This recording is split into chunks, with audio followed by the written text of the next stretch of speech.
welcome back to the Hall of Fame College Football Podcast. I'm your host, Jason Watkins, and if you love college football, you are definitely in the right place. So before you forget, smash that red subscriber button, like our videos, and don't forget to ring that bell so you do not miss one moment of the Hall of Fame College Football Podcast. Hey, folks, this video that I'm putting out tonight, this is a video that we did before week one. I have had some issues with the actual footage. Had to do some editing magic with it. We've got most of it, but I really enjoyed this conversation with my new friend, Robert Jager. He is a Oklahoma super fan for sure. Kind of introduced him as that in this video, but the conversation we had was kind of a wide range of topics, mostly about Oklahoma football, which if you know me and if you know Jagger, it can kind of go in different directions. But we talk a lot about some stuff with Coach Venables, the changeover from the Lincoln Riley debacle, the way that all that went down.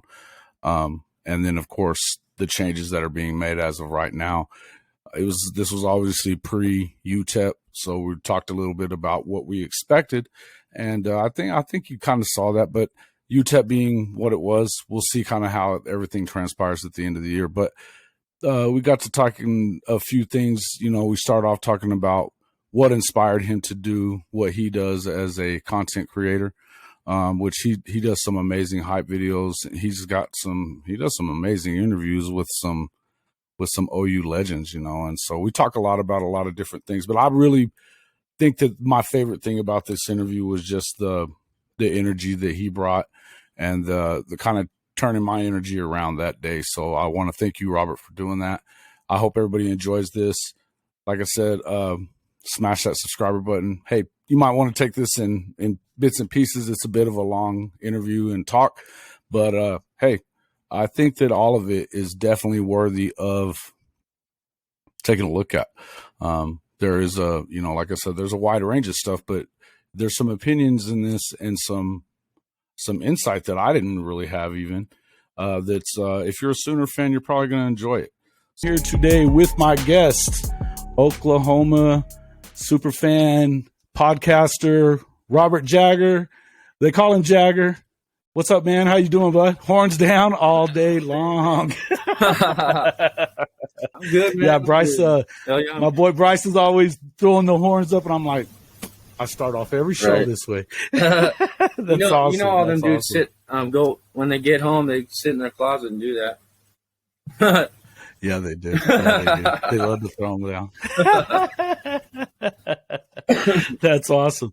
No, so Robert is a YouTuber, a big time Oklahoma fan. He has been covering some of your interviews, but I was watching a lot of them last night, man. And you were talking about all the guys that you former Sooners and guys like that. I know myself growing up a Sooner fan, that's one of those things that, man, just when you meet those guys, it's like meeting your heroes. You know what I mean? And it really is, to have some. Talk to me a little bit about what got you into podcasting, what makes you love Sooner football so much. Well, what got me into podcasting was this kid by the name of Tyson Edwards. Tice. Yeah. I know Tyson, man. Tyson that was strong. A terrible situation. Yeah, man. I met that dude, and I don't know what it was about. Maybe it was the earth or maybe it was God, but he brought that dude into my life because I had no real direction. Like I was just kind of hanging out, taking care of my wife and and I met that dude, and my give a fuck left. You know what I mean? I don't care what anybody else thinks. This is what I want to do, so I'm going to go for it, and I'm going to keep grinding, and grinding until it happens.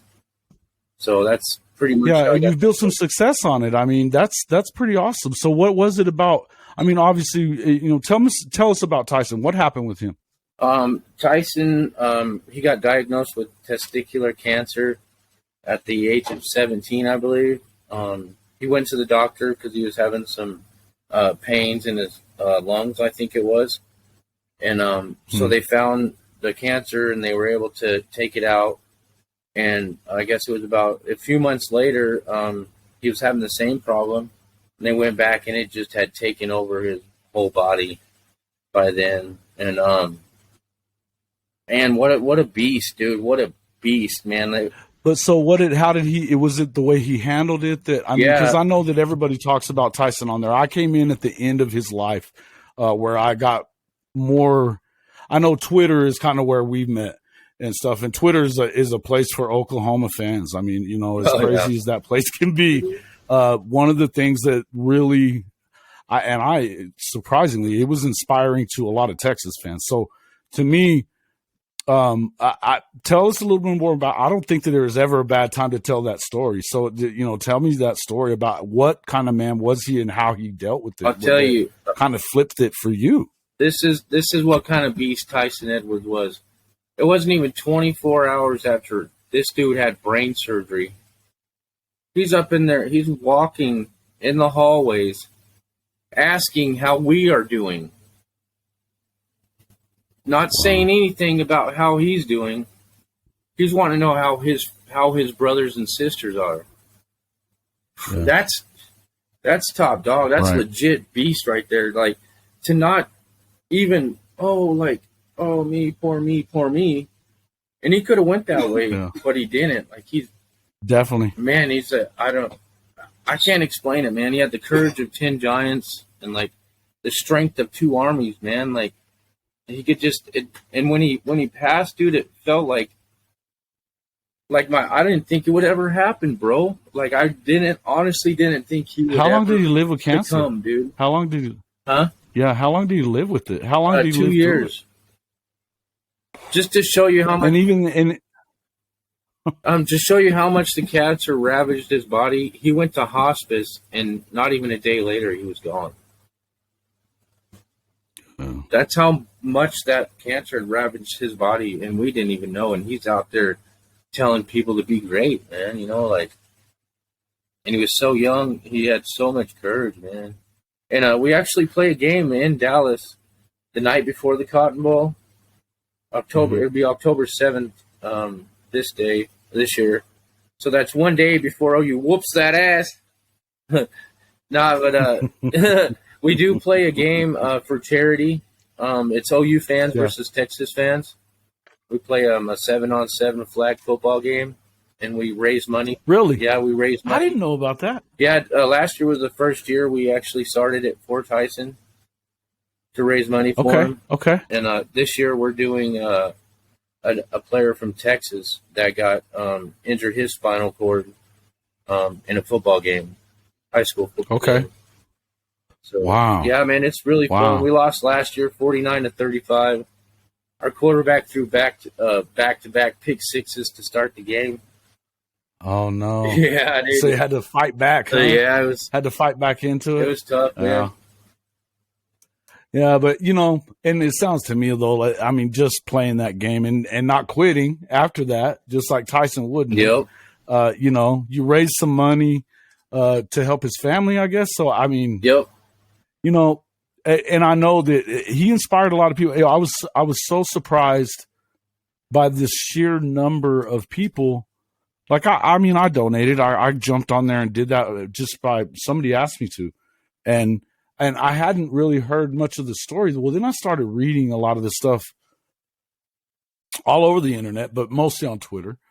And I'm like, golly, this kid was unbelievable. And he really just was. I mean, it just... Yeah. Wow. The day we played that game, he was in Houston that morning getting radiation for his cancer. So he was playing in it? No, he wanted to make an appearance so he could watch us play. Oh, okay. So he had radiation that morning and made it to Dallas, Texas by I think it was 5 p.m. to watch us play. Some dudes he don't even know. Wow. Wow. That's boss, dude. That's baller. Like, yeah, man. It sounded. I mean, that was kind of the impression that I got, was that he thought about others before himself. It's kind of the impression I'm getting now too. But like, he was always about selfless. Everybody before himself, right? And it's like, wow. And that's what's great about what an amazing Coach Venables leading this program that Tyson loved with all of his heart. Yeah, Venables is he's selfless as they come too. Right. Like Tyson embodies what OU is. Right. Hey, listen, and we talked about that a little bit off camera, but yeah, talk about that a little bit. I mean, I know that, that was kind of something, and I was, being a little bit of a baby last night about the whole thing because we're struggling with it. But honestly, our show's been doing well. And I feel like, I'm just expecting more than I should. But honestly, when you jumped on there last night, I appreciate that, by the way. Hell yeah. That, just the way that, you kind of encouraged me right away and it kind of got me out of that spot, out of that place. And, hey man, we're going to make it happen. I'm not going to give up on this thing. And now obviously we're here talking for a reason, because what the hell do I have to bitch about? Yep. You know what I mean? Right. Like, what do I have to bitch about when a guy like this, that he's facing the end of his life, and he thought more about you guys and cheering you guys on than he even thought about his own health and serious, man. Rest. He should have been resting probably, whatever. But I mean, you don't waste time at that point. And I think that once we don't have time is when we realize that. And I think that we need to realize that ahead of time. So I'm glad to have had that conversation. Kind of moving into the whole, the last year at Oklahoma has been, for Oklahoma fans, it's been a roller coaster ride, hasn't it? It has.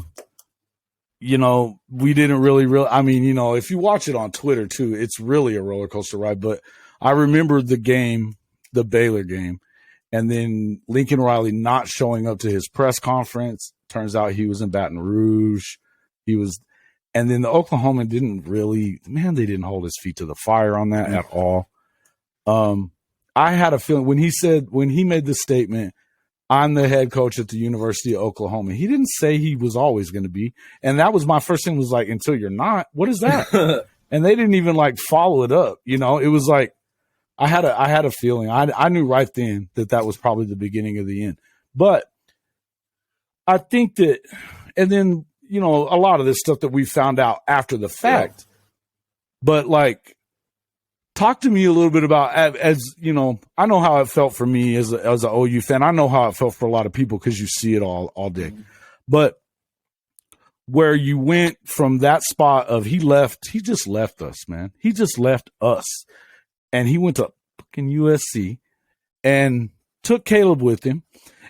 And then, and a lot of guys. But so it was looking pretty bleak, man. And I mean, even whatever coach you get in there, I didn't feel like there was a way that we win more than 6, 7, 8 games this year at all. Yeah. I don't know that I feel that way now. Where are you at, and what made you change? If where were you at the moment, and then where you are now?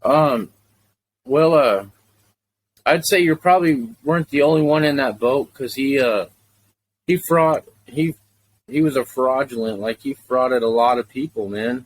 He had me fooled, man. I would stick up all the time, man, for that dude. And it was a business. I think there was a lot. Most people did. Most people did. Telling you, man. There was a lot of people that some of those crazy fans that, there's never a good time. Right. It doesn't, their sky's always falling.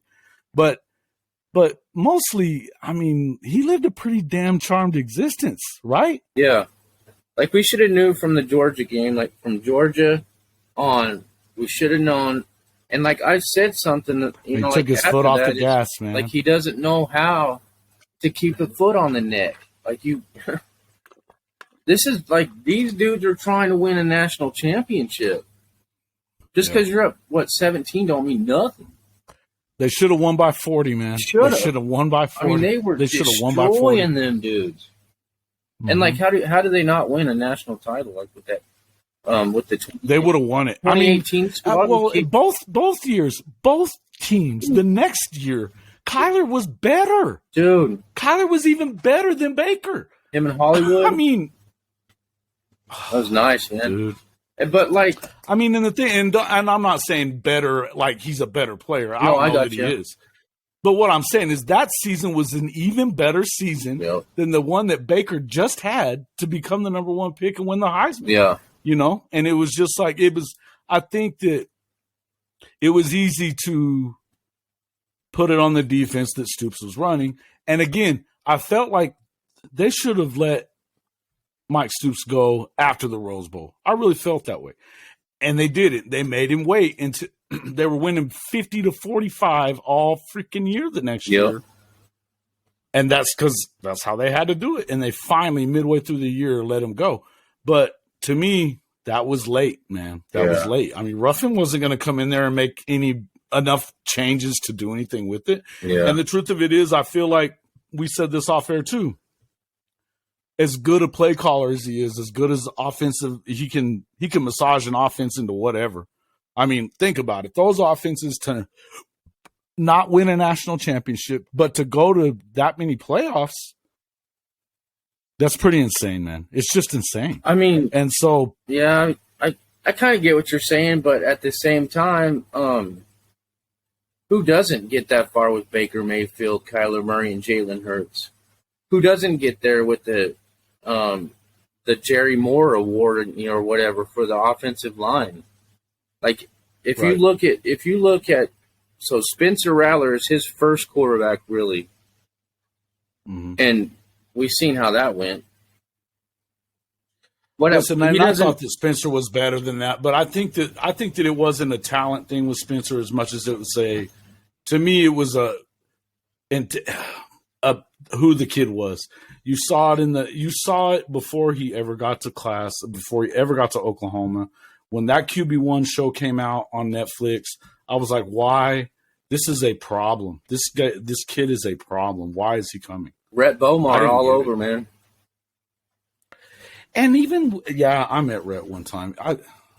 I don't even know that he was that bad. I don't know that Rhett was that bad. I think that Spencer was a spoiled, rotten turd. And I think that he's never taken on any accountability for what happened in Phoenix before, when he lost his senior season essentially and a chance to win the state championship there to bullshit. Well, I didn't know and that. Then, yeah, man. Do you even watch the end of the QB1? So you got to watch that sometimes. I'm gonna. You got to have to check that out. It was really deep into who he was and how he was, and it turned out he was just a spoiled rich kid who, not a very good kid, not very good to his friends even.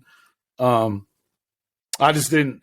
I was not a fan. I was like, man, he's talented, but he's an asshole, and I don't see it. And it wasn't like he was a jerk on the level of, like, Baker can be that way. He's still kind of like that. Yeah. But Baker does it as it's a way to jazz him up to get him to play hard. Right. You know what I mean? Like, Spencer does it to belittle. Yeah. And so to me, I mean, obviously with everything that happened with Lincoln Riley, when he left, and what did you feel like was going to happen as to compared to what do you feel like now?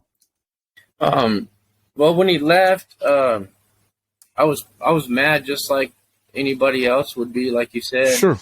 I know it was a business's decision. However, you owe it to them kids and the family of them kids to tell them, at least get 5 minutes. Hey, I'm leaving, y'all. I mean, you sat in the living room with those kids and promised their mother and father or single parent, whatever, that you were going to take care of them. That you was going to take care of them their whole time, 1,000, 2,000, 3,000 miles away. And then you're just going to up and leave at 5 a.m. like a coward? Like, that was chicken shit. It was, and that was the thing about it. You can't, you really cannot excuse that part. You can't. That's the part that, you know what? Call a meeting, talk to those kids, and get your ass out of there then. Don't be scared. Yeah, dude. We don't deserve an explanation. We're fans. We don't deserve shit. Sure. But the players do. I agree. The players do. I agree. And the way I think it when he left, like, I knew he was going to be fine. I did. I honestly did. Did you? Yeah, I did, man. Because, like, I've seen it before. I've seen him go from Switzer to Gibbs, and then to Blake, and then to Schnellenberger, and then to Blake, and then to Stoops. Like, but all them squads. I forgot Howard Schnellenberger was the coach there too. For a while. Wow. Dude, I did a interview with who was that guy?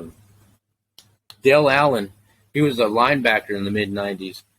Dude, he was telling me about squaring off with Schnellenberger in the locker room, dude. Really? Yeah, dude. For real, dude. He's like that dude. He's like, man, like he had to leave. Hated him, huh? Yeah. He was telling me about a fight between the Oklahoma State coaching staff and the players after a game in Bedlam. Like maybe 96 or 97. Holy crap! I didn't know. Yeah, I didn't know either, dude. He's like, yeah, you probably interviewed some of the guys. They just didn't say anything about it. Damn, dude. Yeah, it's crazy, That's man. wild. But yeah, I knew OU was going to be fun, man. It's the University of Oklahoma, man. It's prestigious. Well, and I will say that. And do you feel like this? I mean, because there's a lot of that out there. I mean, like we were talking about, my co-host Bryce.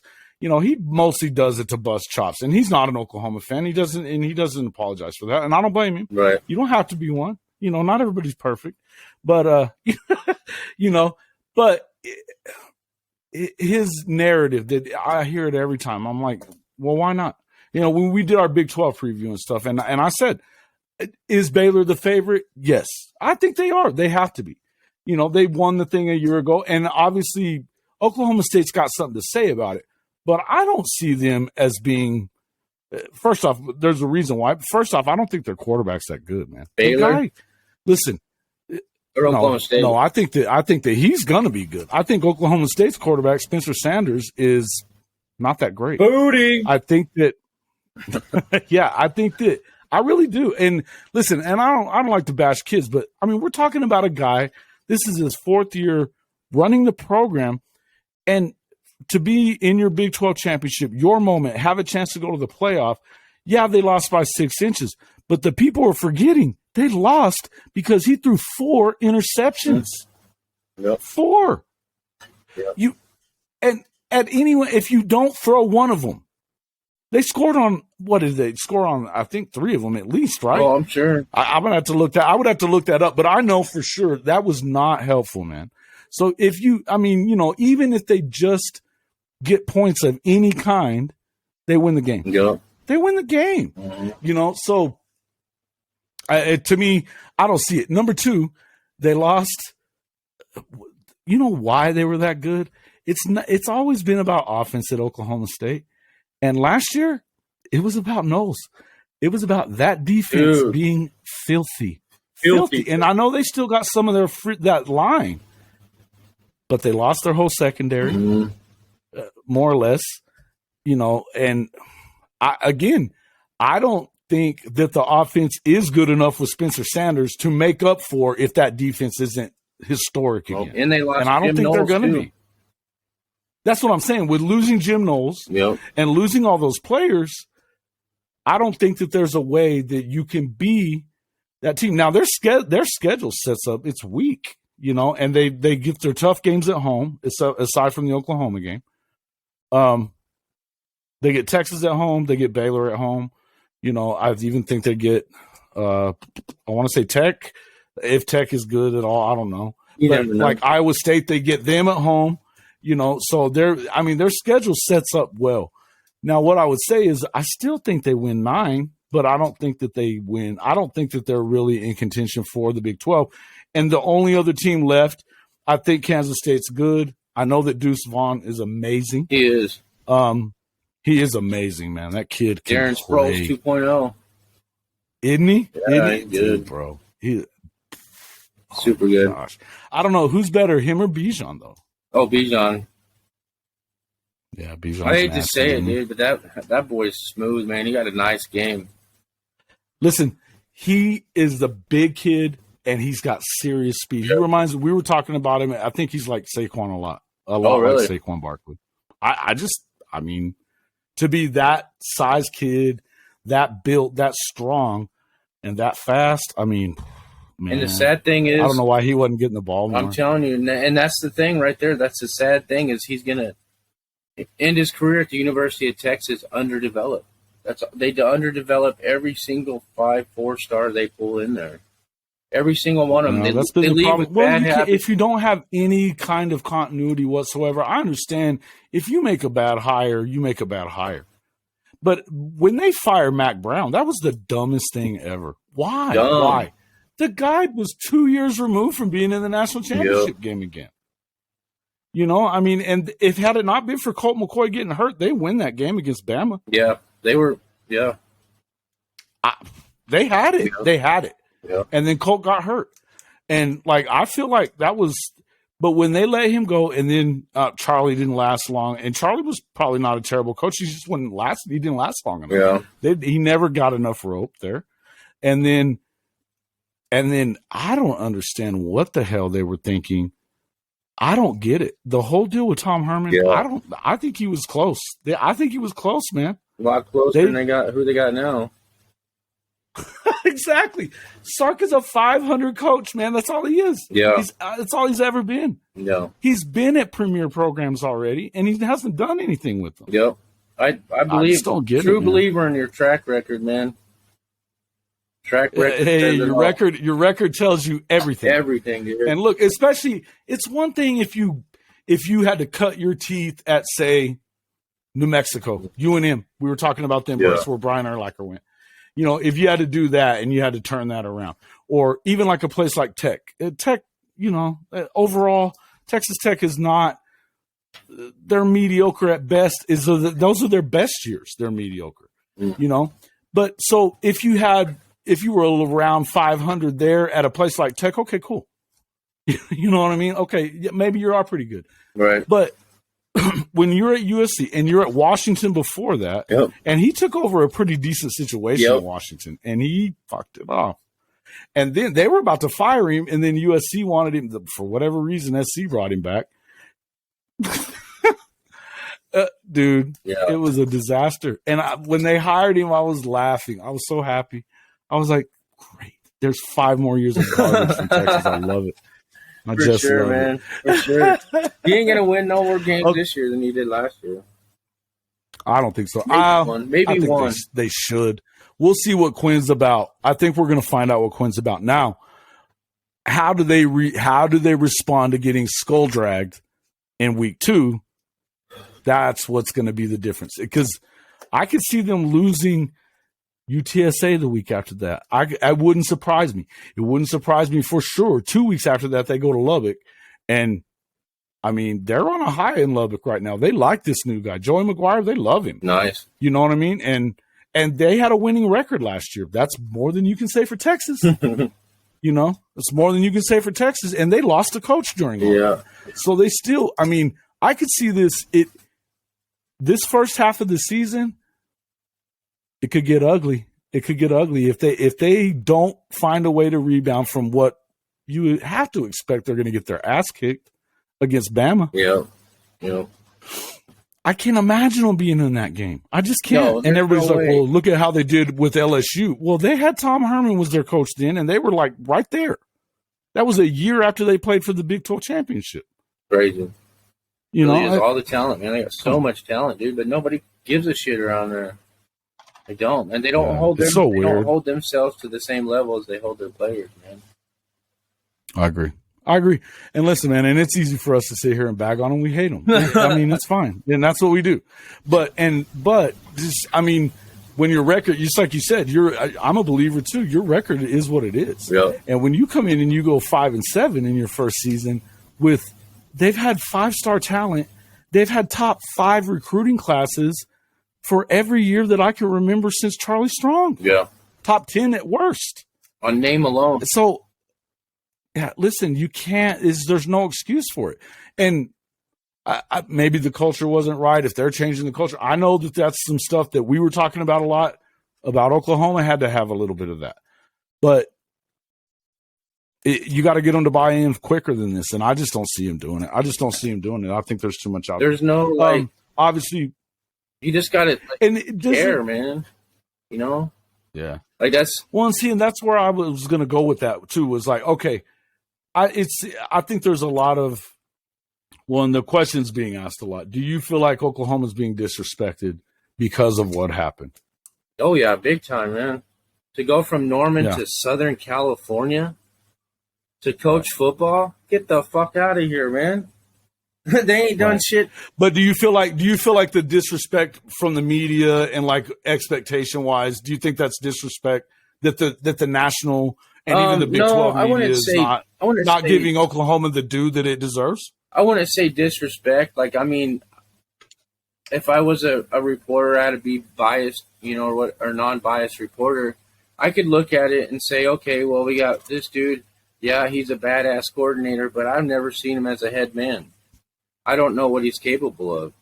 However, I know what Brent Venables is capable of. I've listened to him talk. Like, I've listened to the players talk about him. Like, you can hear the commitment in their voice. Like, they're bought in, dude. They're like, even the recruits, man. It seems like they are already, even the guys that are not here until a year from now, and I mean, literally could get out of their commitment. Right. It doesn't sound like even after the whole deal with Gundy, with Kel, and the whole deal there, Pettaway didn't. He was like, still coming. Yeah. Jacques Pettaway immediately, I'm still coming.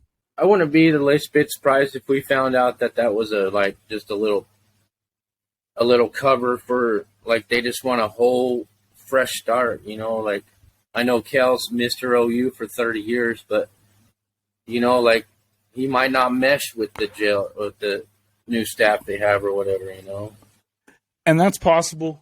You know what? I would not. Some of the alumni I know have said a few things similar, and I know you talked to these guys that played, right. And they obviously played during his time there at some point, whether he was a coach or a player. Yeah.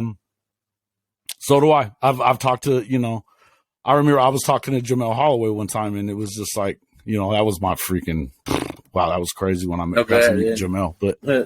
But I tell you, he was high on Lincoln at the time, but he was saying that there were some issues going on at the school that he felt like needed to get fixed, and that was right after that whole thing with the fraternity crap that was doing all that racism stuff, and then like I hate to say this, but let's just be real.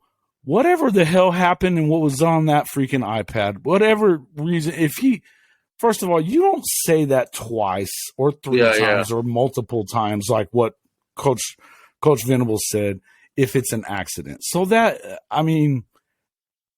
there's something up there. And to me, and we were talking about Mike Gundy a few minutes ago. Listen, Chuba Hubbard had a big problem with Mike a couple of years ago. Oh, yeah. They're brothers. So, is it that far-fetched to think that maybe, right? Whatever. And I'm not going to pile on to that. I don't want to pile onto that and everything, but I do feel like I agree with you. I think that maybe it was that time. It seems that I know Levy's talked glowingly about the new guy coming in to be the receiver coach. So has obviously Brent. These guys are high on this dude. They think a lot of him. I don't see how you really, I don't know. I don't see how. I don't think that there's anything but good that came from that. Oh yeah. The fact that they took that and immediately dealt with it. They didn't. You could say that it was a resigning if you want. That was get your ass out of here. Period. Yeah. You got to go. Yeah. You got to go. We'll call it a resignation if you get the fuck out of here right now. And the only reason that's it. That was how. Yeah, and the only reason it was a resignation is because he put in 30 years. He'd been there 2 years. This dude's a piece of shit. His ass. It wouldn't have made it till Sunday. I'm telling you, dude. It wouldn't have made it till Sunday. There's no way. They probably would have let the players beat his ass and then threw him out. Yeah, because the way they made it sound at first, I thought it was it came out weird to me. I felt like there was something there that wasn't being told because the way you read his statement that it was a total accident, and he even had Joe Mixon like writing a freaking letter for him, and look how he made Mixon look later. Pretty good. Yeah. But I had a feeling, man. I just had a feeling that something was up there that we weren't hearing. And so I shut up about it right at first. I didn't say anything. Yeah. And And I still really hadn't said a whole lot about it. This is the first time I really talked about it on air or even in tweet. There was a few tweets that I was like, look, man, he had to go. He had to go. Yeah, man. If he was saying that word, period, he got to go. For sure. If it was once, he had to go. You know, that's, I don't get it. Anyway, okay, so you do agree. Okay, so myself, I can understand where people are coming from too. And I mean, I've been a reporter for a long time. I think it's easy to ask the question. But I also feel like if you are a Big 12 reporter, and believe me, there's plenty of axes that get grinded across the league. We know that. And I think that if anything, a lot of people would love to see the demise of Oklahoma. They've won more games than any team in the country since 2000. So obviously you're looking for the well, great. You know, they're hoping that they're done. They still win 11-2. I know they lost their quarterbacks, and I know they lost Lincoln. And I think that if you just take it at face value right there, because like I said, with Bryce, that's where he always goes. That's his narrative. It goes up every time. Yep, they lost Lincoln Riley. They lost their top two quarterbacks. Okay. Now, Brent Venables comes in.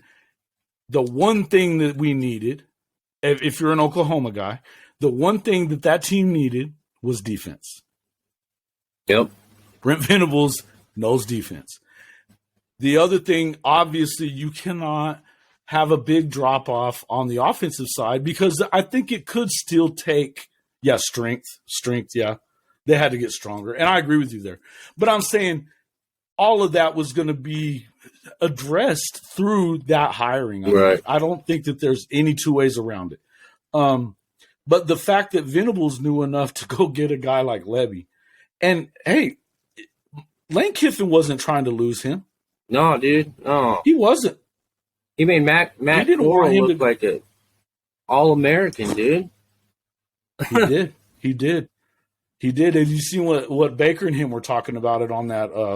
It was like that, that show that HBO had. Oh yeah. But that Baker was talking to him about Levy, and he was like, "Dude, he's the man. Yeah, he's the man."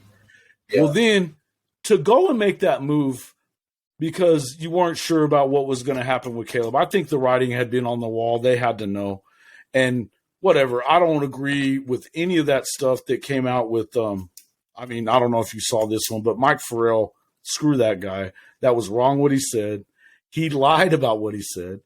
That was not even what was in the LA Times. What the guy said was, I didn't like the way they dogged my son after he left. And any dad is going to have a problem with that. And OU Twitter is relentless. Oh, dude. You know that. Oh, yeah. Relentless, bro. I mean, listen, I love my Sooners as much as you do.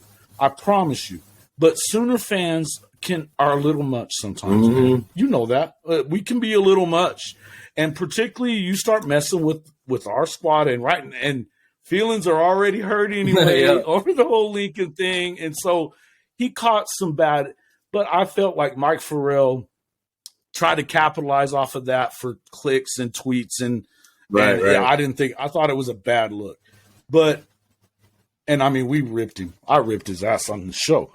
But in the end, I think that if you just look at it on the surface and say, okay, they lost the guys, they lost the quarterbacks, they lost the coaches, they lost that coach, they're going to suck. That's easy. But if you think about everything that happened, I think they could have. But when you bring in a guy like Levy and he gets Dylan Gabriel to come, the guy's got 8,000 yards and 70 touchdowns. Mm-hmm. And he played 2 years and 2 games. The guy's got 8,000 yards and 70 touchdowns. Mm-hmm. And he played 2 years and 2 games. Man, yeah. I'm telling you, that's the thing. When you get a guy, okay, so first off, you got a guy that's going to come in and address that defense right now for today and the future. They've made changes in the weight room. I think everybody's noticed that. That's the one thing that you see the most. And then you've got the change in culture, togetherness, buying into this. There's a certain standard that you have to live up to, and that's an Oklahoma standard, and nobody knows more about that than Brent Venables. And then you've got Schmitty, Schmitty's responsible for like 8 Heisman trophies, man. Pretty wild.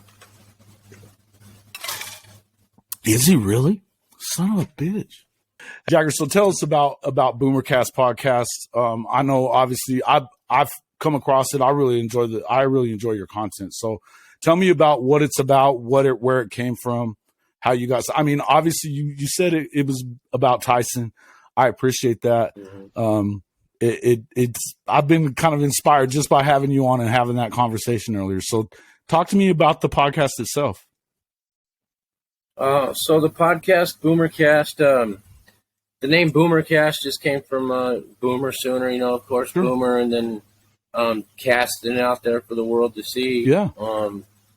And like as far as my content, man, I love OU hype videos, man. Yeah. And like I got a different kind of style than most people, and it's pretty cool, man. I love it a lot. It just gets me pumped the more and more I make it, man. Yeah. So where do you? So you get? So you're using? You've been connecting though with? So obviously a lot of these players, former players, and parents and stuff. You were talking about that you have connections with them. So how did that come about? Because they love your content, I guess. Yeah, and it all started with Twitter, man. Like I just message request a message, and then they'd accept, and then I'd just ask them if they'd like to, maybe share some thoughts, because I like to get the parents' like perspective of like the recruiting process, right? Who recruited better, like who coaches were dicks, what coaches weren't. Like stuff like that, and then the OU players, I just message them, and then now it's getting to the point where other players are messaging other players, telling them about the BoomerCast. Mm-hmm. So that's pretty badass. That was really cool, dude. To go from worrying if I should message this dude to former players messaging me about a time they could come on. Yeah. Like that's badass, dude. That's listen, like, man, and yeah, and cool it's, like I said, I mean, I do not get awestruck by athletes. I've met Tiger Woods, I've met Michael Jordan. I mean, you get awestruck by Michael Jordan, Tiger Woods a little bit, but Jamel Holloway, I was more awestruck with him than anybody else, and because of the fact that he was my favorite Sooner growing up, until probably Adrian Peterson came along, but. I mean, man, all day, AD, baby, come on. And then Roy, I mean, you gotta love Roy. Gotta love Roy Williams. Dude's a biscuit away from a linebacker. That's what old Bill Parcells said back in the day. Biscuit away from a linebacker. I love it. That's what old Coach Parcells said back in the day when he was with Dallas. He was a troll with his own players. On another level, man. He could turn that needle and just that dude was a trip, man. But man, the Cowboys fans, I mean, and I've never been one, so I mean, my dad was, I'm not. But it's funny that it's so crazy to me that you realize if Bill stays around another year, they win the Super Bowl easy. They win the Super Bowl easy. They went. What did they go? 13-2 or 14-2 the next year, and then lost the first round game because they had no discipline. They were getting there. Oh yeah, it reminds my dad was a huge. It reminds you of UT a little bit. Oh right, UT North. It's like it must be a thing about the water in Texas or something. Man. It's UT North, man. It's it's something wild about it. But yeah, and I mean, it's funny how and I always remember Coach Switzer is hey man, Texas players got to have a chance to win too. That's why we recruit them. We want them to have a chance to be winners. Yeah.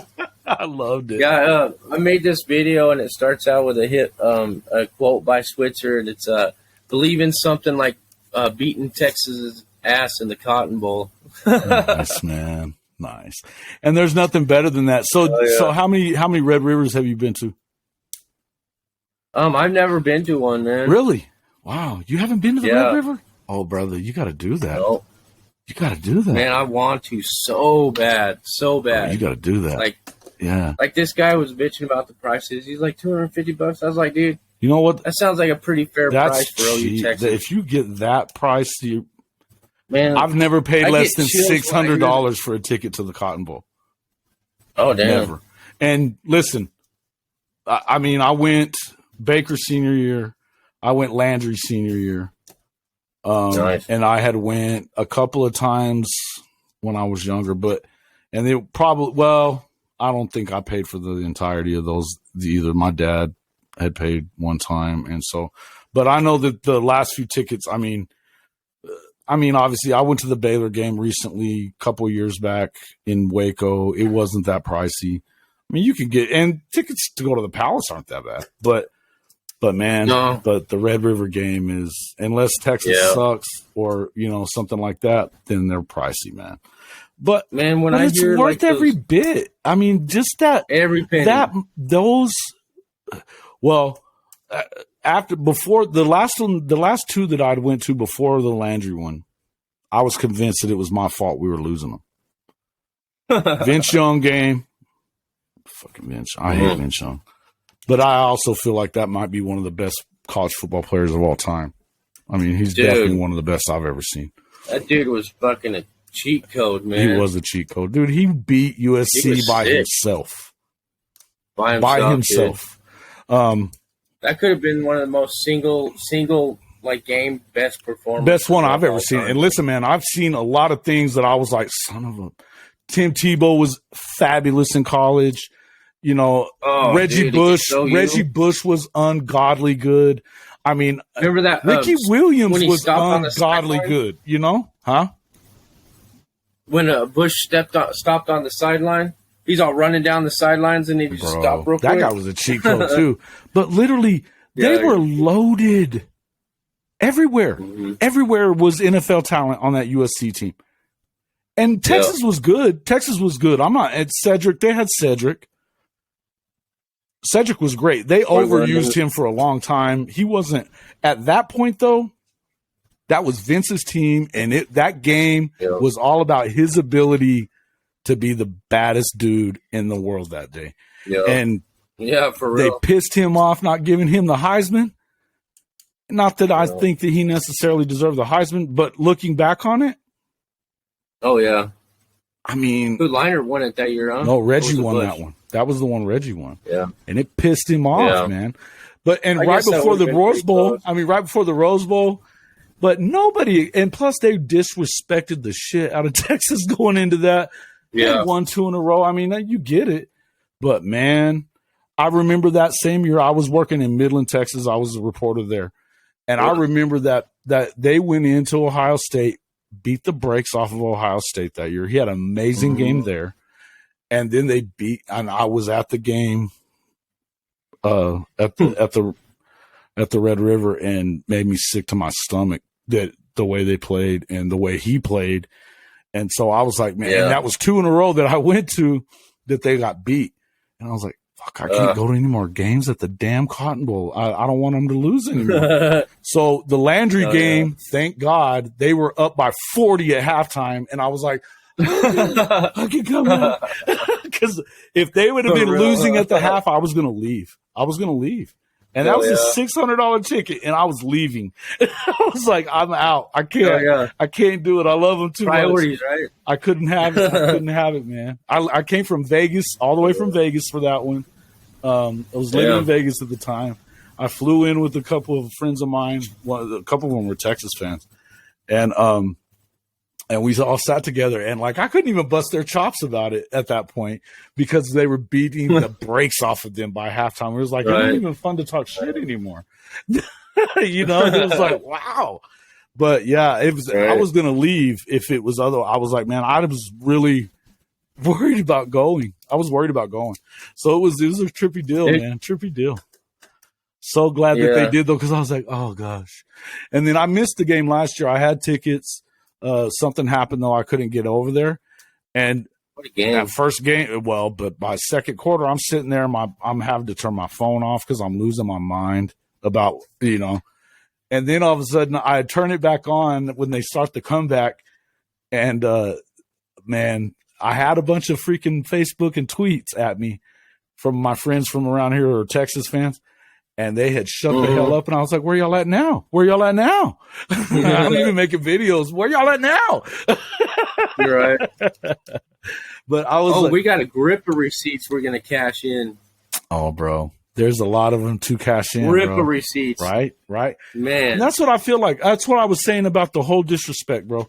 I feel like it's easy to say that they're not going to be that good. But you, as a reporter and as somebody who, like that crap that the dude from The Athletic pulled, picking them to win 7 games. What are you, serious? For real, get out of here. Weak. He's compromising everything he's about when he says stuff like that. And that's what I'm saying. It's like, if you're not looking further than that to say, okay, yeah, I know that Brent isn't a head coach before, but he's also coached with guys like Bob Stoops. He coached with Dabo. And a lot of people will tell you, and Dabo will tell you, that if it wasn't for Venables, they don't win. They don't become 100. what they become without him 100%. and what he did with that defense. So you got that, and then you got the best offensive coordinator, and then you go get a guy like Dylan Gabriel. Now, if you can still sit there and tell me when Vegas isn't, that they're going to be junk, and those dudes in Vegas, I'm going to tell you, I lived there for 12 years. They know what they're talking about. They're picking them to win 10 games. And that's on the over under there. Most of them are expecting them to win 11. Well, sure. I don't know that they do that. I don't know that I think that's a lot of expectations. But I don't know, man. But Marvin Mims, look at Marvin, bro. Marvin Mims was not being used right by Lincoln at all. In fact, he hated Lincoln by the time Lincoln left. He wasn't going with him ever. There was never a thought about it. In fact, he was saying he was going to leave Oklahoma. He was going to leave. He was going to leave Oklahoma if Lincoln was staying, because he still wasn't getting used the way he felt like he should have, even though Caleb loved him. And I don't blame Caleb Williams for none of it. I get why he left. I understand it. I mean, he was trying to make sure that his development went as planned with his dad. I don't blame him and Carl for that. I don't. I blame Lincoln for it, and that's the only person you can blame. But what I'll say is that had all these things not happened after the fact, I can see keeping that narrative, right? Had you not got Venables, who not changed the direction, he kept a top 10 recruiting class coming in late and salvages that thing. How many times did Lincoln have better than a top 8 recruiting class? Twice? One, I think. Yeah, once or twice. I mean, listen. Only one top 5. He does it. He comes in and does it in 1 year. Or in a month, he salvages that thing. So then. Months. Right. Now, then, in June, everybody's freaking, your sky's falling closer. Oh my God, we're number 40. Right. They just got Arch Manning. And now what are they, 3rd or 4th now? I didn't look today. 3rd or 4th. They're 4th right now. Bro. But they're saying they'll most likely end up the 3rd. 2nd or 3rd class, even. Yeah, somebody was saying that they could get as high as 2nd. They're not going to beat They're not going to beat Alabama because Saban's not having that. He's whined and complained enough to make sure and thrown enough people under the bus that's not going to happen this year. But it's like the way I look at Coach V is he's like a generational coach. Like Saban came 15 years ago? Yeah. It's that time. It's that time for a shift. It's like LeBron in the NBA. His game's going. It's time to change to J.A. Morant and that group. Yeah. It's just like a generational talent. As far as an athlete goes, it goes the same way with coaching. Well, yeah, and Trey, I would say, and like Luka, and there's a lot of guys. Yeah, I get what you're saying. Yeah, absolutely. Who says he can't be that dude? And you got to trust the process, man. Well, I think that's something that, and that's why I also said that to Bryce. When the video that we did, I said, look, am I going to thrust that expectation on him? No. Do I say you need to win the championship this year, the Big 12? Right. No. If they won 9 games and didn't get to the championship game even, okay, If they win less than 9, it's probably a bit of a disappointment. But that all depends on how you get there. You know what I mean? How do you get there? What happens that causes that? There could be a million things, right? Now, but what I'm saying is I did not. My expectations went way down when Lincoln left the way he did, and we lost the guys we did. Now, over the amount of time that we've watched, I mean, we're talking 9 months that this guy's been here, and you've just seen it get better and better and better, and the culture's changed. And even though, you're seeing some things going on, but I feel like, I mean, what are we talking about? This guy is now about to pull 2 top 10s in a year, and maybe a top 3 out of that in 1 year's time. I mean, right at this moment, it's just insane. It's just 4 or 5 stars. 4 or 5 stars. 4 of them. Yeah. Did he get that kid from Houston? Who's that? That big kid. The Jordan Reynolds? Yes. I don't think he's committed yet. Okay. I don't think he's announced his. Okay. Wow. But did you see the commitment by Seatbelt Vickers when he pulled the golden hat out? Yes, I did, and I like. Dude, that was so badass. Y'all put the Alabama hat on last. Everybody was like, "Yeah." I was like, nah. Yeah. They're actually showing the overall rankings right now. They're still got them behind Notre Dame, Georgia, and Texas. Texas is 2. That kid from Notre Dame's about to flip. I think he is too, and I keep hearing that. Yes. So see, there's a lot of things that could happen. But the truth of it is, I mean, if you look at where they're at as to where they could have been, I mean, and I would have never guessed. I wouldn't have guessed top 3. I wouldn't have. Top 5, no way. Listen, man, you would have been happy with 7 or 8 again. And I don't even think that's out of the realm of possibility either. You don't know what's going to happen between now and signing day. But I honestly feel like they could get a lot better. But Makari Vickers, that's who I was thinking about. That guy is unbelievable. Yeah, they got that kid. Mm-hmm. And Adebawari, I think, bro, that edge guy Adebawari, that dude, wow. Yeah. You get David Stone Jr. and David Hicks. That'd be huge right there. Yeah, and I still feel like Vasik's probably going to turn into a 5-star depending on how he plays this year. I mean, he was the defensive MVP of the state championship game last year in Texas, 6A. Yeah. So, I mean, he only gets better. They don't always give these guys a 5th star, but I don't know why you wouldn't if he's going to continue to do what he did a year ago. I really like Brett's his view on committing. Yeah. Like, I think that it's totally see that. I think that it's a bit far-fetched to expect that from these kids right now with NIL. Because the NIL, but here's what I'm going to say about the NIL. This ridiculous crap that Saban keeps saying, which is all he's doing is bitching that he's not the only one that's doing it anymore. And I don't care what anybody thinks. That's everybody. That whole, that he cares about college football. He doesn't care about college football. He cares about him winning. When he said the words, competitive balance, I fell out of my chair laughing. Shut up, dude. I don't want to hear that from you. Don't tell me about competitive balance. Not you. You don't say that. You don't get to say those words. Not you, Nick Saban. Shut up.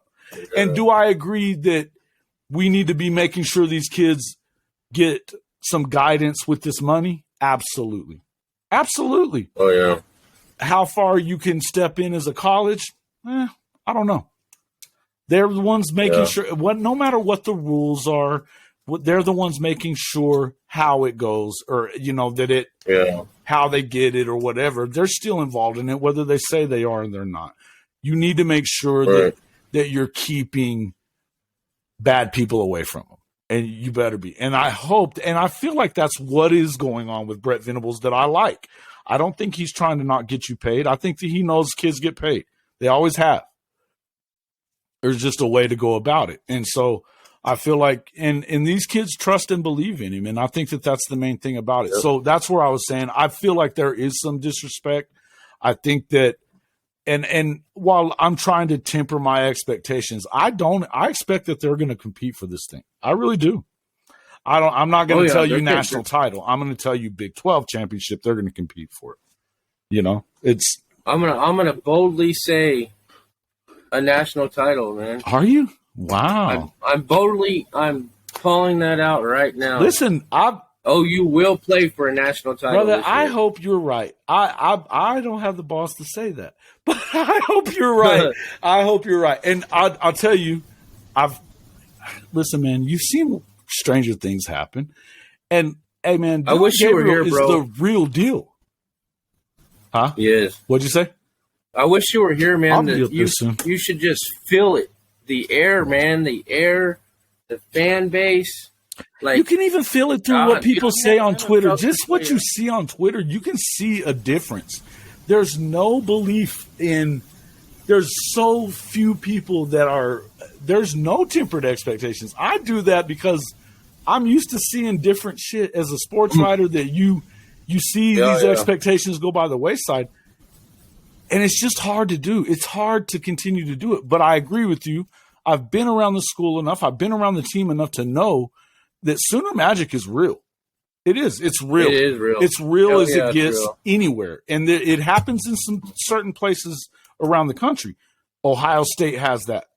They have that. They have had that. Mm-hmm. You know, Alabama obviously has that.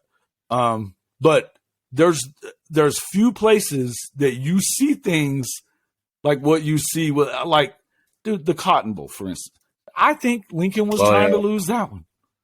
I do. I think he was trying to lose Take time away from his recruiting. Listen, I think he was trying to lose the thing, and he unleashed Caleb, and that was Sooner Magic at its best. Roy Williams, Sooner Magic. You know, the leap, the Superman leap, Sooner Magic, baby. Yeah. I mean, that was unbelievable. You know, the James Allen scoring that touchdown in overtime to beat Texas. Yep. Like, that was so huge. Like, bro, because the year even before, the touchdown at the end of the game, line. They had 8 seconds left. They're like, well, they're playing for overtime. No, running right to the end zone. Boom, touchdown as the gun goes off. That was awesome. Yeah. I'm telling you, dude. And that was redemption because the year before he gets stuffed at the 1 by Stoney Clark. Mm-hmm. In the game, Texas wins. He's like, I got you. I'll see you next year. Wow. Yeah, listen. And like when I was talking about the feeling, I talking to Rufus Alexander. I got to interview him. Wow. And he was saying that he's ready to suit up and go play for him right now. He was hyped, dude. Hey, man. And like even his I've heard life, so many guys be like, man, he'll make you want to run through a wall for him. That I've heard that so many times from players from Clemson and from Oklahoma back in the day. That you want to run through a wall for that guy. That's what it's about, dude. Like, you have to. This has to be totally checked in. Because the game, you're going to win 90% of the game is right here, bud. Yeah, that's just. I mean, look at it. We were talking about Texas and how they underachieved. Think about that. That's the difference between. Because look, it's not that Oklahoma recruits that far behind them. They don't. Well, let's just be real. But they do recruit behind them.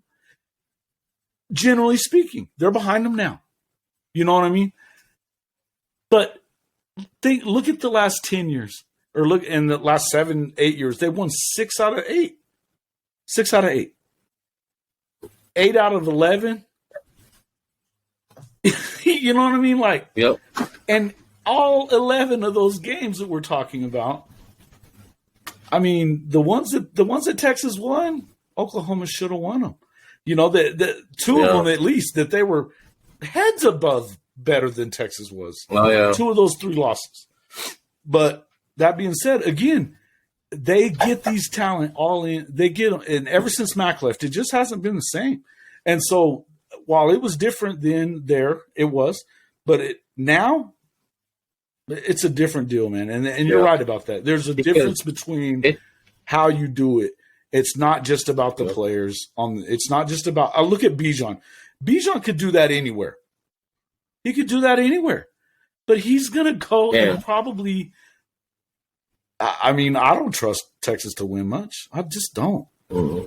I think they should. That's why it takes skill and will. Skill and will. That's It's gotta the have them both. It's the 3% between your ears, brother. That's it, dude. It's like anything in life, man. That's what I love. That's what I fell in love with about the game, man. Like, that's what my pop taught me about the game. Like, it enabled him to be able to trust his fellow man. Like, even if he's falling behind in his thinking, he's going to have his brother over here be like, hey, bro. Yeah. Like, what's up, man? Yeah. You got to get your mind right. That's awesome. Just like if you're offensive line and you miss an assignment, your brother's going to be right there to pick up the dude. Right. Yeah. And that's what I took from the game. Positive relationships, just brotherhood. Yeah. It's your opponents after the game, you're still brothers. Right. I whooped the shit out of you, but I'm still your brother, Right. Hey, man. And, I can remember back to high school when we played. And like, listen, man, it was not okay to lose games here. It's not. We had 30 we have 30 now. At that time, we didn't have that many. But, I mean, we grew up from the time we were this big knowing that it was your job to win a state championship here. It's not okay to not. And friends of mine who maybe got second or, they didn't win it. Those 1 year, they may have won it another year or whatever, but that 1 year, my one of my better friends, Zach, his senior year, he'd won it as a sophomore and a junior. He was a senior starter, though, and they lost in the state championship game. And he doesn't forget. He hates it today. He don't want to talk about it at all because he feels that still. And but when you win and you feel good about it, and like us when I remember beating Livingston and Brian Urlacher that day. And look, I had nothing but respect for those guys. In fact, I grew up with most of them kids too. My dad and granddad were from there. So I grew up around those kids too, my cousin, all that. And I mean, literally, after that game, it was respect, I mean, we beat on them, but it was respect, And they knew that we were the only team going to beat them. They knew it. Right. But we were going to beat them. That was how it was going to be. But that's what it is. It's, I love that about the game too. And I love it about it now. I love watching it. I love digging into it. I'm a football junkie, man. That's why we do this.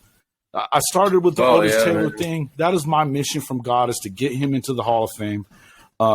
It spun into this. I want you to see some of the video, and I want to talk to you a little bit about it off air. But listen, I am enjoying your podcast. I'm enjoying your hype videos, man. They're fun to watch, and I love your story. Yeah. I enjoy the story. I don't know how much we're gonna get, that out there with this, but I hope that we have told that story of you, because I've enjoyed. I've been motivated by this a little bit today. I've been kind of having a rough time myself for the last month or so. So to hear these kind of things, and to like talking about Tyson and just talking about what it did for you. I don't have any reason to complain. So, we're going to keep on moving on and enjoying this. And hey, man, the season is upon us. And what do you think about the UTEP game? What's the score? Give me a prediction.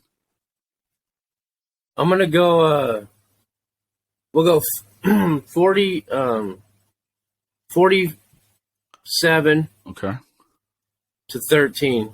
No, 47 to 6. 47 to 6. They're going to get 2 late field goals. I actually know the quarterback from UTEP very well. I went to school with his mom. But, nice. That's okay, though. But, and UTEP, I mean, it's UTEP. What are they going to do? Hey, they just lost by 40 to North Texas. Did they? Wow, I didn't even notice that. Holy shit. Yeah, it's going to be bad. Yeah. It's going to be bad. That's 47-6. Okay. All right, I'm going to have to adjust mine a little bit. I'm going to have to take a look at it. Did Gavin play bad or something? He must have. Or maybe he got hurt. All right. Well, so, hey, listen, man, I've enjoyed this, Jagger. I've enjoyed this a lot. And we'll have to do this again, man, as the season goes along. Yeah, maybe maybe before the Red River or something, we'll jump on together. But I definitely want to collab with you a little bit. And I'm gonna shut this down, but we're gonna but we'll talk again for just a second before you can't hang up yet anyway until it downloads. Hey, can I just want to get a quote out there real quick.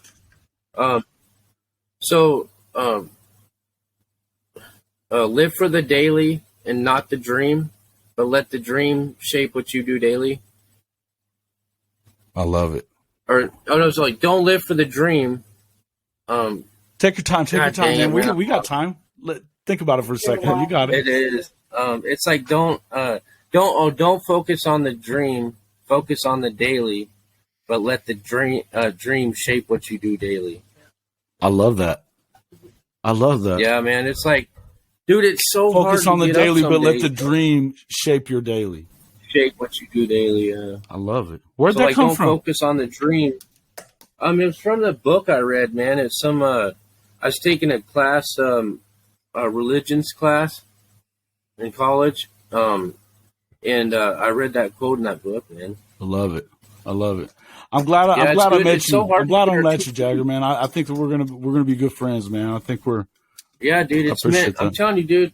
Like God does that shit. He does, doesn't he? He does. You know, when you need, he puts people around you that you need when you need them. I agree with that 100%. I don't think anything happens for bullshit. Man, bro, I'm telling you, like 20 years ago, I killed my friend drinking and driving. Wow. Now, at that time, I was like, what the fuck is your problem, God? Why would you let me do that? Mm-hmm. Why would you let him die? Right. Now, I'm looking back at it. Now it's all kind of piecing together. You had to. With all the different people I've met in my life. Sure. You know? I met my beautiful... dude, my wife saved my life, bro. Saved my life. My dad just passed away. I was a drunk, dude. I had no reason to get up every morning. Mm-hmm. No reason at all, dude. And Alyssa Joy, my wife, she walked into my life, man. And she pulled me up out of the gutter, dude. And now we go beast every day. Like, hey, man, I feel so blessed to have gotten to talk to you today. I don't, like I said, I don't know how much anybody's going to care about this, but it mattered to me. I love it. This is one of my favorite shows I've ever done. I think that we've had real conversation about real important stuff that's more important than anything in this. And I mean, to meet a friend and to meet someone and understand what you're talking about. Bringing up Tyson just to start with, I forgot about that until yesterday, day before. I saw something. In fact, I saw on your channel about that, and I was like, yeah, I'd forgotten about that kid. And this is the time when you need to remember this kid, because when you're going through it is when you need to remember people like that. But everybody's got their, you just got to pray about it and work on getting better. Even if you're only 1% better tomorrow, you're still that much better. I honestly, by the end of the day today, I was like, I do not want to do this podcast, but I'm so glad I did. I'm so glad I did, dude. Isn't it? It's so cool. It's beautiful when it works out that way, man.